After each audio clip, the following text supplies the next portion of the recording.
finest workers. As the words self-explanatory. They did wonderful work.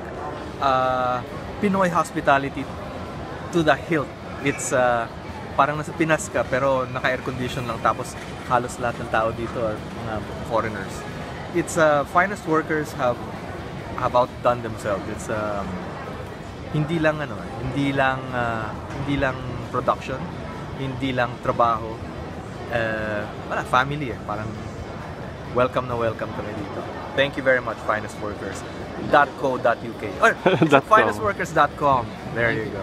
Do you have any special message or particular message para kay Sir Marvin tsaka kay Ma'am Dit? Babalik kami.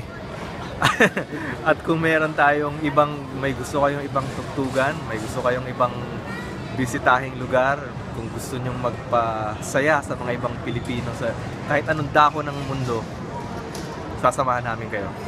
Okay.